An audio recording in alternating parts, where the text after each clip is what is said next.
The following is a presentation of Morning Drive Media.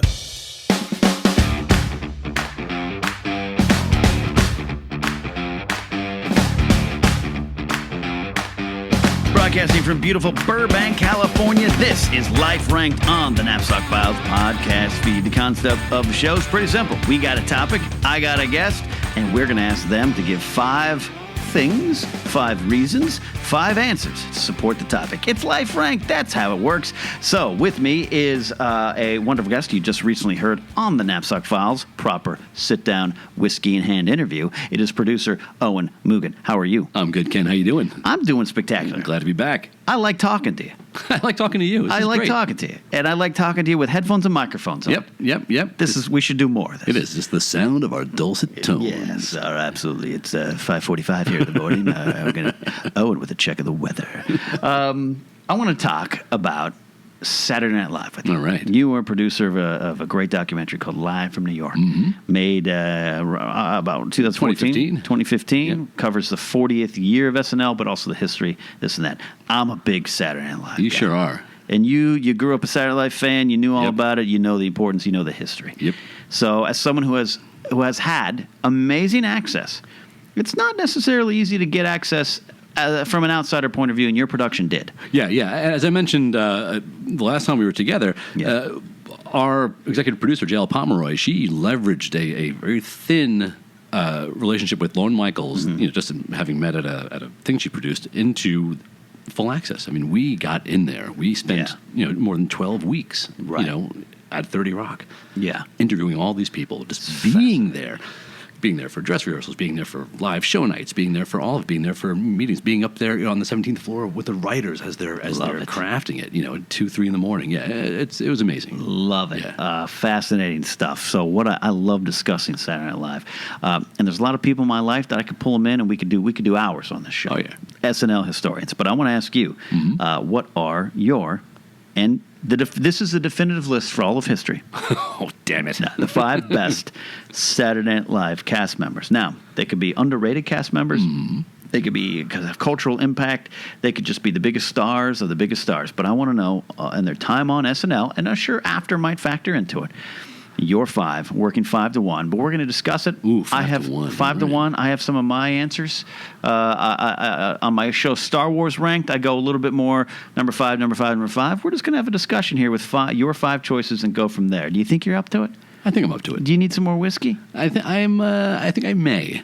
Yeah, actually, I mean, this is because if this is for all time, damn it, this is going to be. This is as clink the glass here. It is, as Count Rugen would say, for posterity. Yes, for posterity. Bride. I will hop in with both feet, and I will start with Tim Kazurinsky. No. Although I always liked Tim Kazurinsky. That monkey. The chimp exactly. The chimp sketch. Yeah. Come on. I'm going to put Leslie Jones at 5 for a couple of reasons. Okay. Leslie, and full disclosure, I know Leslie. I've worked with Leslie before SNL, and as we spoke about last time I was with you, I know the Schmoes and she. I met those guys at the same time. Yeah. And so entering into my personal SNL experience, working there, doing my movie in their playground, just as she was starting off, I got to see something amazing happen. I got to see someone who had been on the road, who had been a journeyman comic, and who was doing my rinky-dink show on on that old channel. Yeah. All of a sudden, out in front. Yeah. And I was able to watch her take it by the horns, and I was able to watch her explode. And so and so there's one experience I had with her, which is that. But I watch her now, and it's like she's fearless. Yes. And she's got she infused that place with an energy that doesn't come along all the time. Sometimes the show that's been on the air as long as that one has, you have these periods where it can almost seem anemic, Yes. But she smashed some real energy into it. And people say, "Oh, she's sort of a one note, blah blah blah." I think she makes me laugh, and she makes me sit up. Yes. She might not be one of the top actors yet. She's also getting roles and everything like that. I understand that note, but here's what and I've said this before, and people can dig this up. I think I said it on Schmoes. if you're familiar with Ken Burns' documentary Baseball, and the late great Buck O'Neill from the Negro Leagues is on there talking about hearing the sound a baseball bat makes and how he's heard the sound 3 times.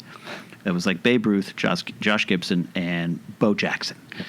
All of baseball, nearly 100 years that Buck O'Neill was alive, he said those are the 3 times he heard a specific sound, more than any other bat ever swung. What I've said about Leslie Jones is when she came on scene, hired as a writer, breaks through with this. She was still a writer when she had that big Weekend Update moment. Right. Said something funny from the heart. She has a danger, and I mean in a good way, a dangerous energy. Not seen since Eddie Murphy, Dan Aykroyd, John Belushi. Agreed. And danger is the way to really phrase it. And you're right. And if you're working in a live setting, you want danger. Yeah. You want a sense that this thing may flip off the rails at any second. Yeah, and so all the other greats, and I'm sure some on your list, and some on my list too. And this goes, the Dana Carvey's. Mike Myers had something to it, but they were these performers. You knew when Mike Myers is coming on, and you were going to get a good, well-constructed sketch. With Leslie Jones, it comes from something else. It comes from this history, this life. Now, Aykroyd was 20 with an SNL, so it's not necessarily all about age, but it comes from a point of view. And she absolutely, when she does her stuff, and she's on, particularly on Weekend Update, where I think she signs it as a correspondent. It is a electric energy. It is. It's not seen in decades. I agree. On the show. I agree. And maybe polish, maybe not 1,000. She's like Kylo Ren's lightsaber. It'll still take you apart. It may not be the best made saber in the world, but it'll take you apart. And that's when she delivers that in spades. Sure. I am on board with that choice, Leslie Jones, bringing something else to the show. Otherwise, it's just a bunch of very talented, but manufactured UCB sketch comics. Right. Isn't a bad thing. No. But people, and we'll get off Leslie Jones as a list here, but I love it's an inspired choice because Saturday Night Live's been around so long. When you get to the show, you're going to learn, but you know how to do it. Right. You've watched your whole life. That's right. In 75, they didn't know what they were doing. Nope. So Belushi and Aykroyd brought themselves. Leslie Jones is not the template. She brought herself. Right. Oh, well said. Yep. All right, that's your number 5. All right. Your number 4. Man, all right. I was talking about this with my wife before I got here, and I didn't have Farley on my list, and I'm kind of rethinking that in a way. Okay. And I'm putting him there, and I'm not sure if I'm putting him there because he was so pure in his comedy, or if he did. He had the wonderful physicality to go with his size, or if it was the sweetness that always seemed to shine through with him. Yeah. But I'm going to go with him at 4. I think that's good. I think, there are types, right? There are utility guys, there are impressionists, there are people who fill roles within any particular roster. Right. And he was a guy who... the sweetness is what it was for me. Yeah, I don't know, and maybe that's not is that comedy gold necessarily? I rooted for him all the time. I was behind him all the time, and for me, that worked. It's a great way to say that rooted for, because again, talking about he had an energy too that was electric, but it wasn't dangerous. Right. You said he was sweet, and that was his thing. Yeah. Fat guy fall down. You could see some of self-loathing. I remember early on, I think his first season. He was doing a Tom Arnold thing, like pretending to be Tom Arnold, and they had Roseanne doing, someone was playing Roseanne, and he gets all crazy and physical, and his pants kind of fell down, and Dennis Miller's like, did I just see the new guy's butt? And it was this moment where you just like, you could tell they already kind of like, who's this kid coming along? And you knew everyone else, Spade and all these guys tell the stories and how lovable he was and how tragic all that stuff was, but it was a different kind of energy. But yeah, there was a sweetness to it. You were rooting for him, and that's a great way to say it. Yep. 3? Yeah. All right. Again, it's one of those things. It's like, asking me what's my favorite movie. Depends on my mood, Your list could change next week if I asked you. Right, exactly. I'm sticking with my number 1, so let me go to 3. I'm going to go Eddie Murphy. Okay. At 3. You cannot go wrong with Murphy. No, and okay, so I was, 80 he came on, or was it 80? 80, late 80, because he was part of that Gene Dominion fired year. That 1 year, yeah. He and Piscopo got kept, yeah. And he changed everything. Yeah. And of course he exploded beyond that place and in a way that quickly. But I remember the first time watching Mr. Robinson's Neighborhood, and saying because of course I was only 10, and I wasn't too far away from Mr. Rogers, and so but also he was young. Oh yeah, he was. And that read he was like 19. 19, I think he was 19. And but what I remember most, and what really cemented it beyond like his mastery, and all that, which continued. I mean, one of my favorite sketches is Piscopo and he doing Ebony and Ivory. Yeah, I am black and wait, what was it? I am black and you are blind as a bat and I have sight. Piscopo does not make my list, by the way, but God bless him. But I remember seeing there was a show called Live at 5, which was also shot in 30 Rock, and it was a local news show that had guests and all that. And Sue Simmons, who was one of the great news people of all time, interviewed him, and in the middle of the interview, the lights went off, and all you could hear is that laugh, that Eddie Murphy laugh, whatever it was. That always stuck with me. But it was just his energy, he was just so good. He was so fast, and all the things that are cliches now. Yeah. Are things we're still talking about, James Brown, Buckwheat, that's some of the best stuff. I mean, really, really heavy stuff to stick with me that long. Yeah. After, before he went out on his own, before Delirious, before 48 Hours, before all that stuff. So. Yeah, and 48 Hours, he was the first cast member to host while he was a cast member. Yeah. And that upset some people too. It did, very much so, very much so. But again, we talk about that dangerous energy, anything. He was, and I think Piscopo deserves a lot of credit as well. You forget he was one of the bigger stars in the world at the time in comedy, but just didn't translate afterwards. But Murphy saved the show without a doubt during a dark period until that free agent year, which kind of changed the show anyways. But Ebersol was smart to keep him going, all that kind of stuff. But it always seemed when you go back and watch some of that stuff that he just was on another level. Yep. It was his own show. It was, and he was arguably the biggest guy to come out of that show. Yeah. During a time when Lorne Michaels had nothing to do with it. Which is, I'm glad Murphy came back for the 40th, and I know it was a weird appearance. I wish he did some comedy. Yeah. I know. It was a weird appearance, but I was glad to at least see it because for so long it had just been this thing. I don't know why. You could guess why Michaels did Michaels not want him back? Did he not want to come back? Combination of all of it. I thought it was like David Spade mocked him during Update or something. Yes. It was a story I heard. Yeah, absolutely, yes. During his Hollywood Minute stuff. Right, right. Oh, Spadely. Yeah. All right, 2, and these are interchangeable. And I feel like I'm not giving particularly challenging choices here. I'm going to go with Will Ferrell as 2.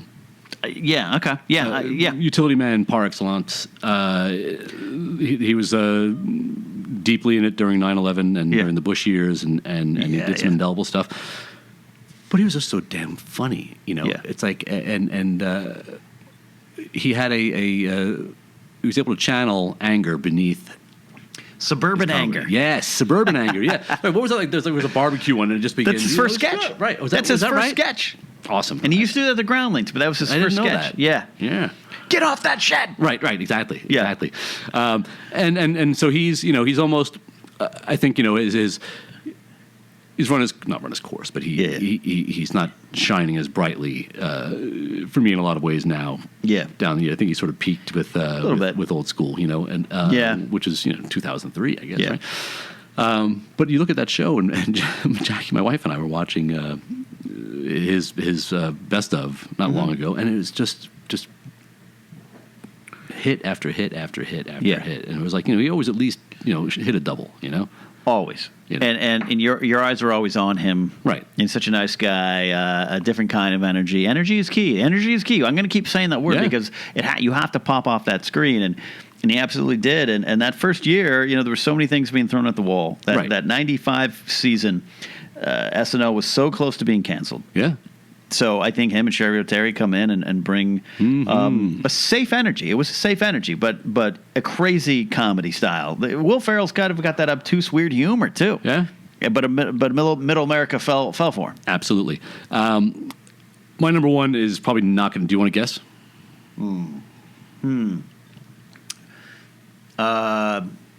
Could you give me an era?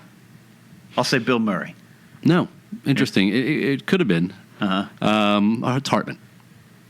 Okay, much respect. Now, for a bunch of reasons, he's a guy who had a foot in two different eras, as far as I was concerned. Yeah. He recognized old television. Yes, and knew how to work the tropes and knew how to do the things that we all heard. That voice and the that sort of unfrozen caveman lawyer. Yes, on paper, funny. On paper, I remember the first time I saw it, I was like, I'm going to fast forward the sketch. But then he's going and he turns to the jury. But I'm just a caveman. What's the line? Like, I don't understand things like fire. Or whatever it is. I don't understand your ways. Your ways, your modern ways. That's genius. Yes. And talk about a utility guy. He could do everything, and he did. He was a leading man when he needed to be. Yeah. He was subversive. He was over the top. I used to love. So that's kind of like my era. You always say SNL. Your favorite SNL cast is like it might be your college years, but for me, it was started a little earlier when I was in junior high. A little younger than you, obviously, but not by much. I used to sit there at the lunch table in my junior high, and I would do Phil Hartman's annual attentive chef day. We're going to put the cozy on. The macaroons are on glued, so that, and there was just so much stuff there, and a sweetness to it as well. But he was.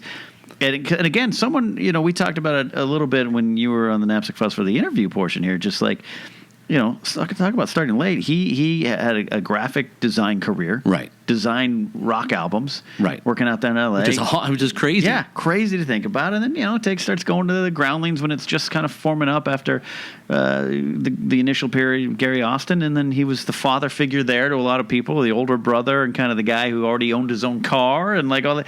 And he kind of carried that over to SNL in kind of this spectacular way. Yeah. And I think, and this is not I don't know where we would include this, but I got to mention Don Pardo. Absolutely. Because talk about bridging generations as well. And that's part of why Michaels hired him.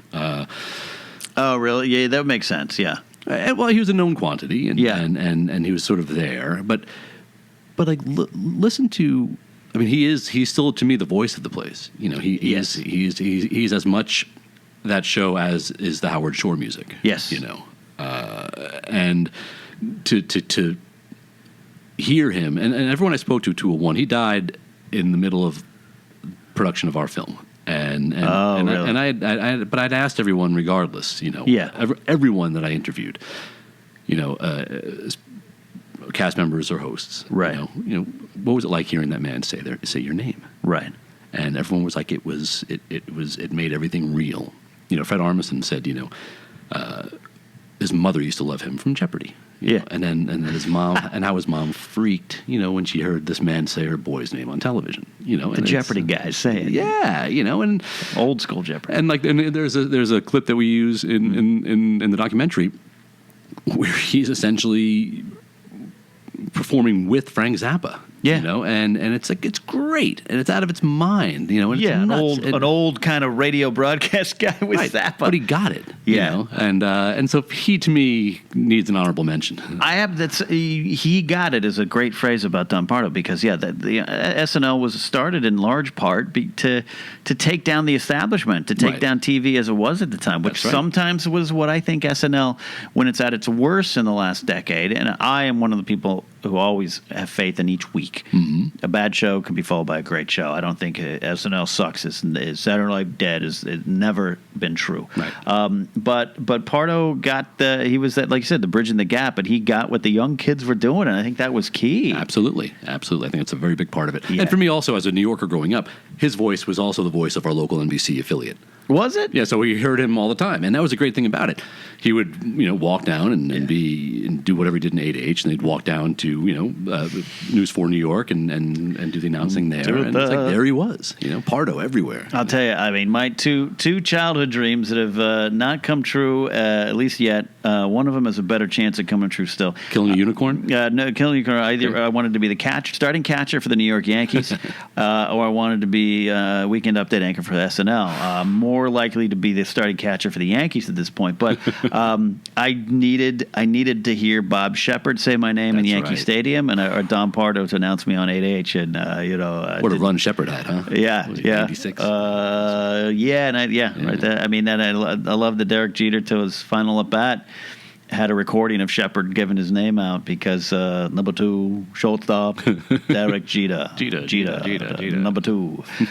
Just the greatest thing. So yeah, Pardo was definitely part of that tapestry that made it. How do you get to tell me your 5 now? I'll run through it. Yeah, let's do it here. It's changed over the years. Okay. It's changed over the years. So I'm gonna try to do this as best I can here. I will say I'm gonna say my number 5. I mean, God, this absolutely has changed because I've given this list before, but time changes things. Yep. I will say my number 5 is Dana Carvey. Okay. Now talk about eras. Carvey was the biggest star in the world at that point to me. At his peak. You almost did his Mickey Rooney. Biggest star in the world. 2 decades. 1939 to 1940. I mean, he was Carvey. When the movie Opportunity Knocks came out, which was his first big, let's do it. It's a crappy movie. Yep. Though Robert Loescha's in it, and I love anything with Robert Loescha. Mr. President, I'll stand by your side. It's a good Loescha. I love Loescha. But that was when it was like, this might not translate, Right. But I still love Carvey, so I still have a memory because he just was, time. It could be meant like Piscopo, like. It's easy to say, the people that have gone on, Murphy obviously better than Piscopo in that regard for legacy, but Piscopo was everywhere at that time. And so Carvey was like that for me. So my number 5's Carvey. My number 4. May I interject something quickly? Oh, please. Before you have about Carvey? Shoot back and in. I hate to keep going back to the movie, but it was just such a massive experience all around. So I interviewed him, Dana Carvey, in 8H. Mm-hmm. And love it. And we're sitting across from each other this far away. Yeah. And I looked down at my list, and he church ladies me. Goes, well, look at you with your little list with your questions on there. Aren't you special? And I was like, I would have got kidding. All right, number 4. My number 4. My number 4, I'm going to say, and this is one that has definitely changed over the years, is Bill Hader. Oh, damn! You know what? Okay, Hader, because Hader snuck up on me. Hader was funny, smart.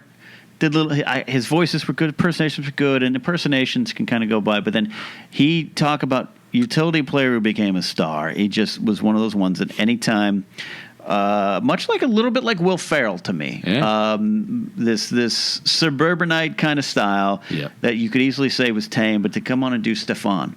To come on and do a over-the-top gay character in this day and age when you're a straight white male could have been horrible. Right. But Hader brought something to it that just is amazing. He did. And then the writers got to give credit to them for playing around with him as well. But so Hader's in there for me. That's a great choice, and it's funny. There's so many that I could have thought of, but he just went right by me. Look, Dennis Miller is one of the greatest influences in my career. His stint as a weekend update. I wouldn't include him on here. He's like the Beatles to me. It's like that's something different, right? Yeah, update was the thing I wanted to do. That's my thing. That's part of why I do the Schmoes News, all that kind of stuff. But he wasn't a sketch guy. Pit boss, baby. And Miller's not. He wasn't a sketch guy. Him in sketches was a joke. But you're right, absolutely. The only sketch I actually even actively remember him in was the Matthew Broderick, penis thing. Yeah, how's your penis? Penis good. Penis good. And I think he played Coco the Clown famously in one sketch. It was it's listed as there. If you look at the 15th anniversary book, which I have, it's on my shelf over there. We'll dig it up after we record here. He talks about it. So that's my. So anyways, 4 is Hader. 3, I will go. It's like here. Oh man, it's like I'm gonna put Kristen Wiig on. Okay. And I'd like to put Gilda Radner on. I like to. It's very important to have for me to have a female presence on this list. But I see, and this is Kristen, someone I knew personally at the Groundlings. I saw work. I was on stage with her.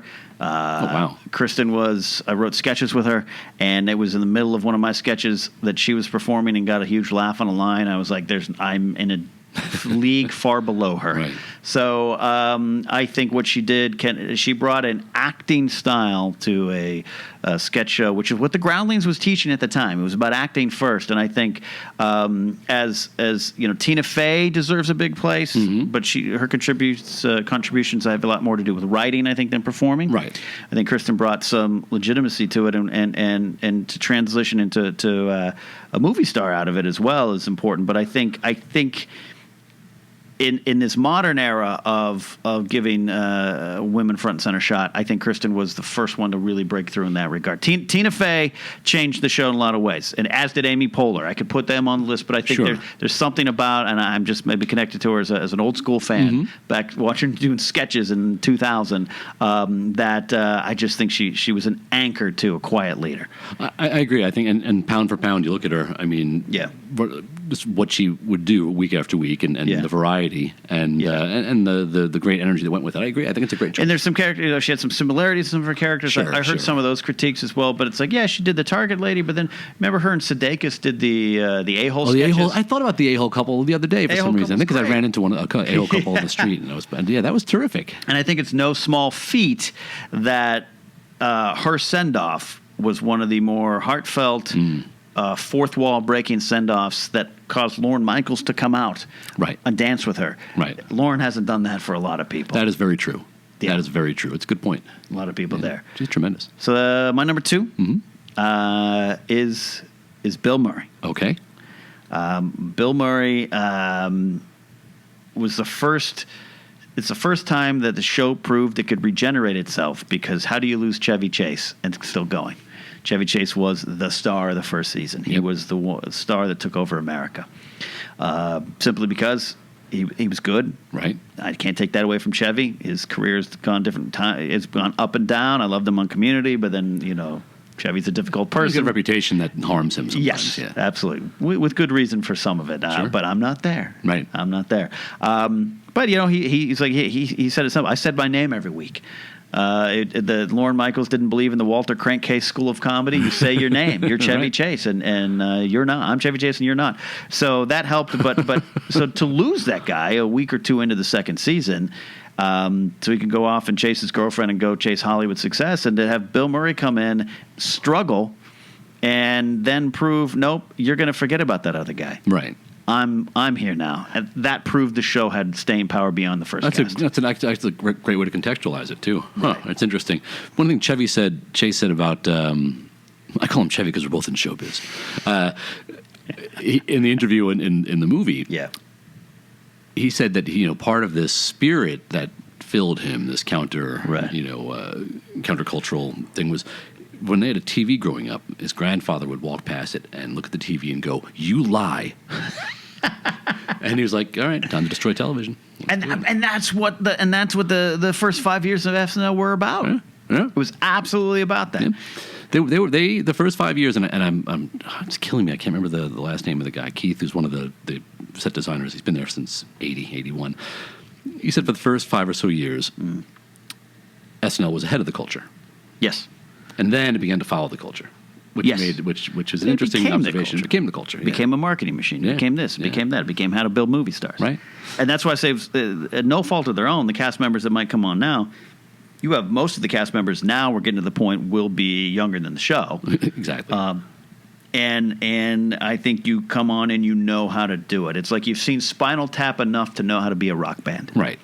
And you can never go back. You can never go back to the beginning. But I'm fascinated with eras.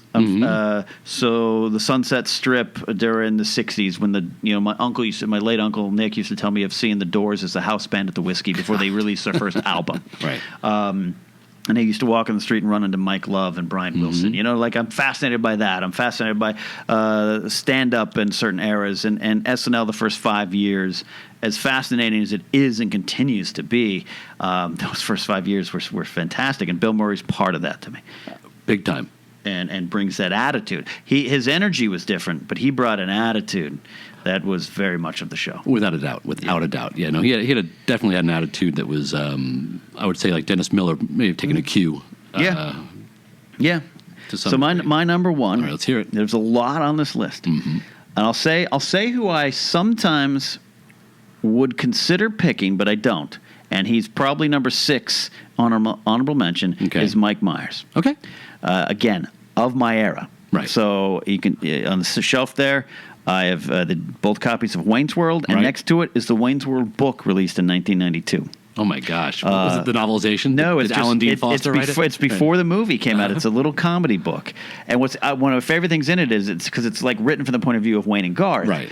And there's like Wayne fills out like a little application, and it says occupation, and it says International Man of Mystery, and then Austin Powers comes out. That's great. 5-6 years later, the seeding of it all. Yeah. I think that's what Myers did. I think Myers helped establish what it's like to be a professional scientific sketch performer, and bring a controlled energy, but also be the funniest guy in the world. That's very well said. It's because he's an awesome technician. Yes, technician, like a Wade Boggs, right? You know, just go out there. He's gonna Tony Gwynn gonna put line drives in left field all day, right? And when he wants to homer, he'll homer. But so there's probably a point in my life I would have put him number 1. But my all time number 1, I think you're either a Belushi guy or an Aykroyd guy, and I am an Aykroyd guy. Okay, why? Dan. It's like Lennon and McCartney. I'm a Beatles guy, too. Lennon gets the credit now, deservedly so, for being the avant-garde artist guy who ran off with Yoko and he did all the weird things. And McCartney will say, yeah, I'm the silly little love song guy, but I got there first. John didn't want the art. John was a commercial guy who didn't care. I was the one crafting songs. I pushed Sgt. Pepper. I pushed this. And history, has a weird view of McCartney sometimes. And McCartney is a silly little love song guys, too. That's a great reference, though. Yeah.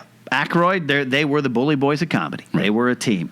Aykroyd is this 20-year-old on a motorcycle and a leather jacket coming down from Toronto with a violent energy, almost to a negative. There's some things. Aykroyd was in the news recently with some kind of outburst. I can't remember exactly what it was. I was kind of, he's still Aykroyd. Right. And in that book, the Saturday Night, the first 5 years of Saturday Night Live, the backstage, I forget the actual title. It's out of print. Look it up. You can find copies online. It talks about him getting pissed off at NBC over some stuff with that trip to New Orleans where they did the show live from Mardi Gras. Yeah, insane episode. And Aykroyd, and I'm not recommending this, guys, to do this at your work. Aykroyd tore apart the lobby of, I believe, either 8H or 17 on the 17th floor. Tore it apart, put tables through walls or chairs through walls. He had this violent, uncontrollable energy to it that Belushi brought on screen. And Belushi's great, but... Right. There's something about Aykroyd because Belushi, I personally took him as more a blunt object, where Aykroyd was a controlled rage, right? That came on, and Bassomatic is a great example of that. That's I hadn't thought about it that way at all, and that's and he brought where again Belushi did spectacular stuff. They're Hall of Famers, both of them in my book. But where Belushi's swinging swords and doing that stuff, which is funny. Aykroyd's coming in with the cone hats. Mm-hmm. Aykroyd's coming in with Wild and Crazy Guys with Martin. Yep. And Steve Martin to me is the best host of all time of the show. I agree. Baldwin's great too as well. But so for me it comes down to Aykroyd personifying, along with Chevy Chase, along with Bill Murray's attitude, Gilda Radner's America's Sweetheart vibe, Curtin's smartness, Lorraine Newman's West Coast chic, Garrett Morris's old school kind of craziness, and Belushi. But Aykroyd brought let's tear it all down. Right. And that's what I love about him. That's well put. Huh. Interesting. I hadn't thought of Aykroyd quite that. No, good contextualized quite that way. But you're right. Yeah. And 100% different than Hartman. Which Hartman, I love. Hartman could be on my list too. Hartman's one of my favorites. Every time, and I still go over to the Groundling sometimes to catch a show, and above the theater on the main, because they have several buildings now. They have the school, but in the main on the Melrose side, they got In Memory of Phil Hartman. And I remember every time I'd perform on that stage, I'd look up on that and just kind of do a tap your heart type of thing. That was a sad, crappy day in news when we covered that. I remember that. Oh, so awful. Yeah, I remember that. But so that's my list. That's a great list, and it's interesting. You talk about what those first 5 years and what they were coming from. What predated those first 5 years. 75 was the year the Vietnam War ended. We were just still beginning to just process Watergate and the betrayal of a president, or the betrayal of a country by the president. And like you look at like this last season, no matter where one sits in the political spectrum, you talk about, I was saying to a friend of mine the other day, I wish we could have done our movie this season. Oh, it would have been fantastic. I mean, no, it's awesome, but can you imagine the show, it got 22 Emmy nominations this year. When was the last time that happened? Yeah, it's been a long time. Yeah, because it hit it's like the nation could kind of turn to Saturday Night Live to maybe help make sense of it, laugh at it as best you can, and that makes some sense, and that brought that you could sense it was different. Yeah. What do you think about? I loved it, but what do you think about Baldwin playing Trump and taking the role from a cast member? I think as that show is shown time and again, whatever works best is what they'll do. And that's a good point. And I think it was great. I think it was a superior performance. Absolutely. And it got it stopped being funny for a lot of people after November. After it became real. Yeah, when it became real. And but I thought it was a terrific, energized and definitely you could tell how personal it was because people know how the president takes things very personally. Yes. So you knew each time it was just a big F you to this guy. Well, it was a weird situation when you got, I knew Mikey Day from back in the day, too, at the Groundlings. And here, you got the president tweeting about Mikey Day, saying he sucks, Exactly. It was a weird... I doubt Nixon would have tweeted that out in 75. Exactly. You know what I mean? Yeah. Like Gerald Ford goes on SNL because Chase is making fun of him falling. You know, like right. But yeah, I couldn't imagine FDR, ragging on Lou Costello. And then of course Trump hosted there leading up to that too, which was a weird situation. And had hosted before, I believe, right? I don't know if he had hosted before, but I know he'd been. I don't know. Maybe I'm thinking of George Steinbrenner. Right. I might be thinking of Steinbrenner. Or Billy Martin. Yeah. Billy Martin. Interesting thing though. Last night I was listening to an interview. I hadn't listened to Howard Stern in ages, but Howard had David Letterman on yesterday, and they spent an hour and a half together. And give that a listen if you're interested. I will be. I have to because Letterman's my guy. Yeah. And it was just so great to hear Dave again, but to hear he and Howard together. And they talk about SNL, and they talk about the president and all that kind of stuff. But just to hear these two big comic giants get into that a little bit, it's a side note, but it's worth checking out. I will absolutely check it out. Yeah. We could talk about Letterman for a while. Oh my God, he's the best. He was the best. Well, that was a great list. That was. I had fun doing that. This is terrific. I usually just let my guests go, but I'm glad you threw it back. I wanted to hear it too because I know how much you love it. This is not like just as any. This is more than just any show for you. Yeah, it's got some history to it. Yeah, absolutely. I love it. I wanted to find a place to put Denny Dillon, but I couldn't figure out what. Denny Dillon, Gilbert Godfrey, Ben Stiller in '89, Damon Wayans could have been the best. People. On the 17th floor, and there is. Now it runs all the way down the hallway, but there are headshots of every single person in the cast, and it's like, wow, he was in there, she was in there. Yeah. It's like I'd forgotten. Beth Bruce Cahill. McCullough we talked about. McCullough, McCullough. What he and McKinney wrote in '85, and then McKinney joined late '94. Yeah, I always thought that was a bit odd. That it seemed not that it seemed like a step down, but it seemed as though he'd had a certain perch with Kids in the Hall. That was odd to see him. It was odd because remember Michael McKean joined around the same time, and I think Christopher Guest, Harry Shearer, and McKean had been famously offered roles following Spinal Tap. Right. And Guest and Shearer comes back, and Shearer, the stories of Harry Shearer and how difficult he is, we could talk, but he also was a genius. And I loved the stuff he did in that 84 season. And I think he's the first guy to quit and come back. Right. 5 years apart, quit in 79. His strongest skit, I think, was the synchronized swimming with he and Martin Short. Yeah. I know you. You're pointing at him. You're not mad at him. I know you. Guest at his best. I love Christopher Guest, and he's a genius on another level. But God, for McKean to join in '94 was weird too as well. But it was like this weird. It was like Lorne Michaels was. I got what he was trying to do because in '84 Ebersol goes out and gets all the free agents and brings in the big guns. Right. And then I think it was Lorne Michaels' chance to maybe save his show by bringing in big guns. But it's hard to, as you learn in sports, you bring in a bunch of high-priced free agents, they don't necessarily get along. No. Not that there was fighting, but it was an odd chemistry. Chris Elliott joined that year too. Janine Garofalo. Yeah. Yeah, it didn't work out. I love Chris Elliott. I love him on Letterman. Oh, Elliot, get a life. Oh my God, Get a Life is great. That submarine episode, Yeah. Neptune 3000, what is it? It's one of the best episodes of television ever. There's so much we could do. We could do 5 hours on SNL. You know? Absolutely could. Absolutely could. Owen, thank you so much for Ken, coming in. thank you, man. Your documentary, you were part of producing this Live from New York. Where can people watch it? It's funny. NBC bought it midstream as we were producing it, and they aired it in prime time. Yes, as I saw, which is awesome. It's like holy, and it was really nice. I was actually walking to Christian Harloff's 40th birthday party. Yeah. And I had stopped for a little bite to eat beforehand, line my stomach, and I walked past this Thai restaurant, and there it was, just on TV. I was like, "This is cool." I remember seeing it in the wild. Yeah, it was so nice. But right now, it's not out anywhere. Not out anywhere. I mean, I can get you a copy, but I'd like one. I think I was loaned a copy, right, from Harloff, but I did watch it on TV. I'd love a copy because it's so great. Well, all right. You guys out there, tweet NBC and say, we want to watch this documentary because it is wonderful. It's fascinating. Thank you, man. And it's good. And thank you so much for coming in for both shows. And I appreciate it. Ken, thanks for having me. Just fun to hang out and talk about these things that we both are really into. Hey, I remember I told you we're going to do 25 minutes. We're hitting 40. See what that was fun. It was fun. You and I have a good time talking. Guys, if you're out there and you have an idea on your favorite SNL cast members, you want to talk history with us, you can find Owen on Twitter at Owen Moogan, Moogan, me at Ken Napzok. You know the drill. And use hashtag LifeRanked to join the conversation, or hashtag TheNapzokFiles. You can find us on Facebook. We're on Apple Podcasts, Stitcher. I'm trying for Google Play. I swear I am. It's just a little harder for a dummy like me to get a podcast on there. It's not plug and play.